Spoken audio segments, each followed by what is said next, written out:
Florida's Space Coast, this is your career. Welcome to Your Career. I'm Debbie Featherston, your host, and with me today is Dr. Ken Stein, a retirement coach.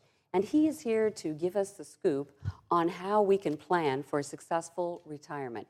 Ken, I am really glad that you made time to come. You've had a wonderful career. I've had the opportunity to know you for many years now. And I would love for you to take a few moments and to share with the viewers your career journey that has led you to become a retirement coach. Well, Debbie, I'm very glad to be here, and thank you for the invitation. And I started my journey to be a retirement coach, if you will, in my first career. And I was in the United States Army for 23 years. And as I got to the end of that career and began to see people around me retiring, as I got to that point, I noticed when they retired, several of them were not really happy. They were sort of lost. They gave up their identity when they lost the uniform. And I said, that's something I didn't want to happen to me, but I didn't know what to do about it. And so I began to think about being a retirement as how do you retire? Financially, of course, we were planning, but all the other non-financial aspects of retirement were still a question to me. And when I retired from the Army, fortunately, I didn't have too many decisions to make, because within 2 months I was working for McDonnell Douglas at the time, became Boeing at the Kennedy Space Center. And again, as I progressed through my 22 years with Boeing at the Kennedy Space Center, I began to see people retiring and again, sort of floundering about what to do and not having a purpose. And so then I became serious about it and began to study retirement, talk to people who were retired, and as part of my job duties in Boeing, I began to meet people, independent contractors, in the area of HR, human skills, if you will, human relation skills, who were also retirement coaches. And so I began to talk to them and get a better feel for what retirement was all about. And then so in my last 2 or 3 years at Boeing, I was able to really focus on having a successful retirement using a lot of the key areas and features that retirement coaches talk about. And so that's how I did that journey to have what I consider now a successful retirement. And I've been retired now for just about 6 years. Totally retired, if you will. That's fantastic. So give us a better idea of what retirement coaching involves. Well, a retirement coach, like any other coach, helps their client, if you will, to understand whatever their goals and objectives are and a path to meet them. The retirement that we have today is not the retirement that our parents and grandparents had. It's much more active. So I don't really consider it retirement. I consider it moving from one environment to another environment. And there is a wide range of environments that you can move to. Like I had the options when I left Boeing, that 8-to-5 job environment to a new environment. And the coach helps you do that. There are a couple of assessments that retirement coaches generally have available. I coach under what is known as retirement options. That's my umbrella company, if you will, that we are independent contractors to. We have a couple of options, and then we have 6 key areas that between these assessments and meeting with the individual and speaking with them, we can key on and help them decide the best way to go about the planning for and the execution of their retirement. That's incredible. Now you had the foresight, right, because you were observing so many people first when you exited the military and then, during your journey with Boeing, to realize there you need to be intentional with this planning. So I'm kind of curious, when would you advise someone else to begin retiring? Because it sounds like you started rather young. Well, the planning for retirement is really like you're planning for financial success. If you go to work for a company like Boeing or many other companies, within the first couple of days you sit down with HR and they give you a packet. And in that packet, it may be a 401k plan, it may be a defined retirement pension, which I doubt very many have anymore, but still some do. It could be a stock option plan, but they advise you to start your planning for retirement in that first week. And if you go to a financial planner, they'll tell you to maximize your 401 from the day you start working, or whatever plan there is. And I would tell folks that that's only one aspect of retirement, that financial aspect. Important, certainly. Yeah. But there's another much bigger aspect to it. And you should really start that planning process not the first day you start work. get your job down pat, get some time under your belt. But as you begin to understand what things you like in life, the kind of feedback you like, the kind of environment you like to live in, you should start thinking about what are the aspects of retirement. And you don't have to start with a coach. You can start with books or websites that talk about retirement, just so you know that you have to start thinking about it and being deliberate in recognizing the things that will come about. If at the latest, though, you should really start with a retirement coach probably 5 or 6 years before you retire as a consultant, to sit down and speak with that coach and really get the planning down. Make sure you're really being Yes. strategic, that you've been thoughtful about all aspects. So before we really unpack this thing called retirement, and I'd like you to just share with people, because you truly have modeled the way one Thank should you. retire, right? You're really enjoying your retirement. And so I'm delighted that you and your wife are there, Ken. But share with us, as much as you are willing to, your experience in retirement. Well, my experience in retirement has been very enjoyable for my wife and myself because we were deliberate in doing this. To start with, when we retired out of the military, we knew the kind of environment we wanted to live in. And that was Merritt Island, Florida, if I can say that. And Sure. primarily because we enjoy cruising. And Florida, especially Central Florida, and Miami, Fort Lauderdale, probably has 80% of the cruise ships in the world. And you can get anywhere in the world from these cruise ports. And so we chose Merritt Island deliberately as a place we could go and enjoy those things that we had identified, things that we needed. I also identified it as an area where I thought I could find meaningful work, which is an important thing to do after my first retirement. And whatever retirement you have to have meaningful something. It doesn't have to be work, but meaningful something. So we enjoyed that. As it turned out, for some of the things that I identified in myself, and I'll speak about them a little bit later, I became a cruise lecturer on cruise ships, or a lecturer on cruise ships, I should say, which fulfills many of the values and things that I enjoy doing, at the same time doing something that we enjoy.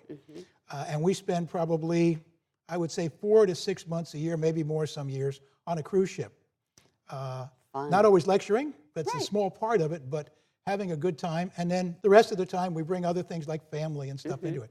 It really has worked out very well for us because we were able to deliberately lay out the plan for our retirement. Well, what are some of the core points that people really need to consider to ensure that they'll be successful in retirement? Well, there's basically around 6 things that I would look at as a retirement coach, and maybe the assessments would help on. The first one is what we call career and work. Think about your work. What do you enjoy at work? What don't you enjoy at work? And recognize the things that work gives you. For example, of course, there's the financial and benefits aspect, but work also gives you time management. You don't have to worry about where you're going to spend 8, 10, 12 hours a day. It gives you status. You belong to something. It lets you feel that you're part of a larger thing. You know, you're making something, and you're a part of whatever that big thing that the organization makes. And it also provides you socialization. And see, that was something that I recognized in myself. When I was working for Boeing, I went to a lot of conferences. And at these conferences, we go into breakout sessions, and we'd be sitting around a table with 4 or 6 people, and they would say before they started, introduce yourselves around the table, give your name and where you're from and what you do. And people would be working on their phones or their computers or looking at their schedules, and people would start announcing where they came. When it came to me, I would say, my name is Ken Stein, and I work for Boeing at the Kennedy Space Center. People would stop, put their phones down. They would stop looking at their schedules, and they would look up, because the Kennedy Space Center is a mysterious place. Yes. And Boeing is a well-known and well-recognized company. And people wanted to talk to me about Kennedy Space Center. And that was a status I got from that. And I recognized I liked that. Okay, a little bit of a swell head. I like that. And so I knew that was something when I retired, I wanted to continue something like that. And I get some of that when I do my lecturing on the cruise ships. So that's the first thing we talk about, looking at career and work, and what do you get out of it that you want to continue in the next area. The second area we look at is finance and insurance. Now, as I said before, I'm not a financial counselor. I don't do anything like that. But part of our planning is what we call financial confidence. And what we do look at is, what do you think your obligations are going to be? And what are your resources? What is your plan? And as long as your resources exceed your obligations in retirement, you can have a high degree of financial confidence. But if we find in talking you don't have a high degree of financial confidence, then we recommend you go back to that financial counselor and bring about some additional work, because we want you to have a safe, secure retirement financially and insurance-wise. The next thing we look at is health and wellness. Good. And we talk about it in 3 different ways. One, we talk about wellness, and that is your physical well-being. Then we talk about wise, what we call wise, and that's your mental well-being. And then we have whole. And that whole is your perception of your value and your purpose in life. So it's well for physical, wise for mental, and whole for your having a purpose, a reason to get up in the morning. And we talk about those things and see how you are in those areas. People now, financial planning looks at 30-year retirements. People are retiring younger and living longer. Right. So what are you doing physically wise? Do you know what your numbers are? Cholesterol, blood pressure, ideal weight. Are you going to be able to enjoy your retirement by maintaining your vitality, your stamina, your flexibility? Right. And of course, in the area of wise, are you taking care of yourself mentally, finding stimulation, growing, lifelong learning, all of those kind of things? And in whole, do you have a purpose? Have you identified a purpose? So those are the kind of things we look there to make sure that those things are balanced. Then we look at family and relationships. Your family relationships are going to change when you retire or transition, as I said, from one environment to another. Sure. But let's just talk about retirement. We'll use the term retirement because that's a common term. So if your family, if your children and your grandchildren live 2 blocks away, on Friday you retire, Monday morning, is your son going to ring the doorbell and say, here's the 3-year-old and the 1-year-old, we're going to work, and look at all the money we can save if you babysit? Yeah. Have you talked about that? Or on the other hand, when they come home from work on Monday, are you in the house cooking dinner, saying, look at all the time we have to spend with you now?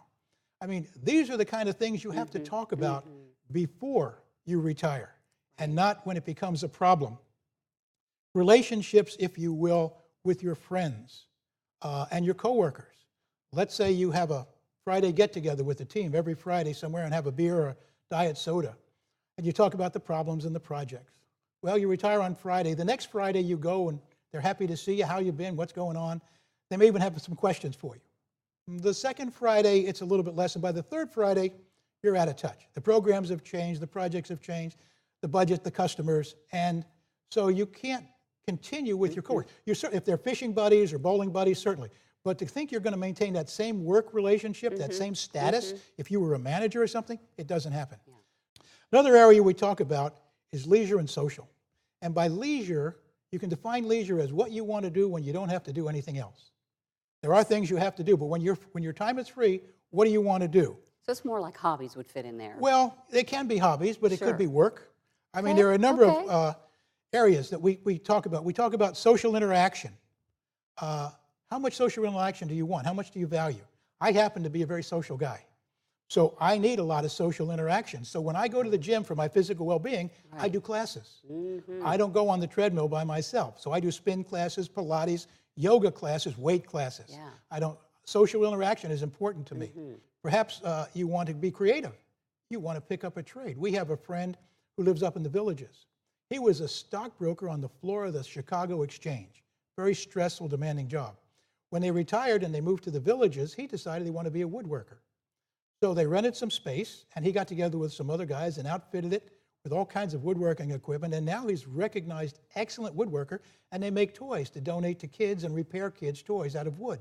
Oh, fantastic. And so that creative expression was something he identified he wanted to do, to learn that new skill. Of course, there's physical exercise, there's solitary relaxation. Some people like to be alone. So how you spend your leisure time and your social is another area that we look at. Finally, I think the last area, the 6th area, is personal development. And that first area we look at is what we call life meaning. What is your purpose?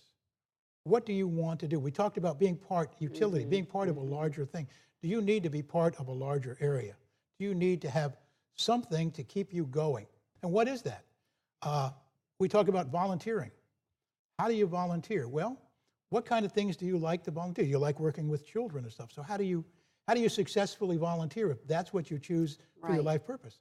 And we talked with the client about research the causes for those kind of things. Identify what you want to do, and then commit the time that you have available, your leisure.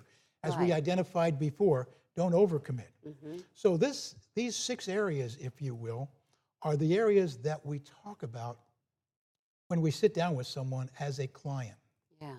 You know, as you were talking, I was thinking, typically, an individual will make a decision whether they can retire based on the money that they have. True. They don't think so much about health and well-being and where they're going to live, and it's usually not that holistic of a view. Yes. That they look at retirement or the prospect of retirement through. So I'm just curious, based on your experience, Ken, which of these core points do they tend to look at least? A lot depends on the individual and how much of their value they have vested in their job. But generally speaking, the one that they seem to spend the least time on is having a purpose. They say they're going to fish, or they're going to bowl, or they're going to golf, or something like that. And they don't think of the importance it is to have a reason to get up. What is your purpose? And it may be volunteering, it may be grandchildren, it may be fishing, but fishing in a different way than you normally would with your buddies. Maybe making your own lures, learning about how to make lures or something, but having something that gives them a drive to do that kind of things we talked about in personal development and managing your leisure and maintaining that balance of well, wise, and whole. So that's probably the area that people pay the least attention to. Yeah, that's going to show up in a big way, too, I would imagine, where people get discouraged. I mean, I can think of people that I've worked with in my career as they're going through career transition, and many of them will say, "Oh, I'm going to retire." And I remember one gentleman, I was working in the Chicagoland area many years ago, and he said, I'm going to fish. I tell you, he was on the phone with me within the first month. Said, I think I've fished as much as I can fish. Is that offer to look at some other relationship to work still available? Because see, that's the way I look at retirement. Retirement is, what relationship do you want to have to work? Because some people, like you retired from the Army, then you took on a new career, right? So, yeah, and we see that. You got to remember, we talked about time management and understanding that work filled your day. Absolutely. 8 to 12 hours. You're not going to fish 8 to 12 hours. Right. And if you do, it's only going to be 2 days. Thinking so. And you have to also remember to have these relationships we talked about. What's your decision of your relationship with your spouse or your significant other or your partner? Right. Are they going to want you fishing 8 to 12 hours a day, or golfing, or whatever the case may be? Yeah. We had an individual, a friend of ours actually, who retired, very smart individual, PhD, out of the Kennedy Space Center. And he was in his business at his company, he was an OSHA safety guy, and he did a lot of, but his life was procedure and inspection and guidelines and very structured. Yeah. And of course, when he retired, all that goes away. That's it. And while they went on cruises with us, and while they were going along, he wasn't entirely happy in his retirement. Well, we sat down and did some work and determined, what he really was, where he valued, where his status was, all of where his wellness and wholeness was. And now he is a mediator. Matter of fact, he was one of the senior mediators in Brevard County for non-criminal actions. So he goes down to the courthouse and mediates cases because hopefully they don't have to go into the court system. And it required a lot of training, a lot of knowledge. It's very procedural. It's precise. He has rules to follow. And he's much, much happier. And his wife is much, much happier too, I might say. So. I bet so. We've often heard, yes. Honey, go to work. Yeah, go twice do the something. husband and half the money. Yeah, that's not what they signed up for. Not what they signed up for. Well, I think that's interesting that you would find that purpose is the one that people really hadn't thought so much about. But I guess, just pondering it for a few moments here, it makes sense, right? If you don't have that sense of purpose, there's a lack of reward, right? We all have a sense of, there's something that's going to motivate us. And that sense of purpose gives us that motivation and that drive, right? Yes, and it also defines other areas that you need. If you decide your purpose is to help children, then you go out and do those things. If your sense of purpose says, I want to help educate people on cruise ships, and Right. I do my lectures on manned space flight and those kind of, because of my background. Right. If my sense of, then I have to learn about the cruise industry. I have to learn about getting agents, how to do that. I have to have the necessary resources and time to do that. That sense of purpose really guides many of the other things. It might be something, you might have to get a part-time job to fulfill your sense of purpose, but you'll do it gladly because you're getting that reward that you talked about. You're getting that feedback. Right, right. So that sense of purpose is really the keystone that starts. That's why we talk about work. The first area we started was work. What do you get from work? What sense of reward? What feelings do you get that make you feel good? How do we find those in retirement? And of course, today we have part-time work. We have work from home. People, we go on long cruises, and up to 4 months long, and people work on the ship with the internet. Their jobs enable them to work over the internet. So they're sitting there in the ocean lounge on this one ship we usually do our cruises on, long cruises on, and they're over in the corner working on their laptops through the internet. And so that's something that they have found that works for them. Good fit. That sense of purpose is a keystone to the other areas, where you're going to live, what you're going to do, relationship with family and friends. And like our friends in Pennsylvania I talked about, her sense of purpose, her sense of worth comes from taking care of the grandchildren. Right. That's the number one thing in her and his life. And so from that, where they're going to live, what they're going to do, all flows from that. Yeah, that makes good sense. So when you find an individual who really lacks purpose, what are some of the things? I know that they're probably asking questions and trying to do some analysis, it sounds like. Is there anything else, looking at maybe even one of the other areas, that core points that you have them really think through? Is there some other process, or is it just really more of a series of asking questions to unpack it and really help them pinpoint when what's an individual comes and says, they come and they say, we'd like to do some retirement coaching. One of the first things we do is talk with them and find out why they think they need the coaching. What is it that they feel that they're lacking? And sometimes they can articulate it, and sometimes they can't. I'm bored, like your friend who called you. I want to go back to work, because he didn't have anything. He didn't find that purpose, that reward, whatever it may be, that status outside of work. There may be many other things. If he'd gone to a retirement coach, he might be doing something different to get those areas that we talked about, the rewards you get from working besides just financial. And if we feel that we really can't get a focus on it, then we have like those assessments I talked about that help them, not only when you're retired, but if we have assessments when you're working that identifies the key points and then shows how much planning you've done in that area, whether it's strong or whether it's weak. And then using the assessments, then we begin some discussions. Sometimes they figure it out really easy. They say, oh, okay, I thought that, I just wasn't sure. Sometimes it's more guided. We never, of course, say, go do this. Right. But sometimes it's a little more guided to help them get a little deeper into what they want to do. Sometimes we may talk to the spouse or partner and involve them in the planning, because I would think it's impacting them. It's not marriage counseling or partner counseling, but they're involved in what decisions are made, whether they're going to fish for 8 to 12 hours a day. So that's generally the process, and it really is a fun process to go through, because it's not as demanding as some of the other processes you may have gone through with coaches at work. Right. One area that I think often gets overlooked is the fact that it's where you're going to live. And I can think back of a dear friend of mine who now is living up in the Connecticut area. Her aunt chose to live in South Florida. And then the hurricanes hit in 2004. And the aunt was already in her, I think, late 70s, early 80s. And she was just really unsettled by the storm. She ended up moving back closer to family when that happened. And she'd been retired for 25 years at that point, right? And one of those people that are retired young.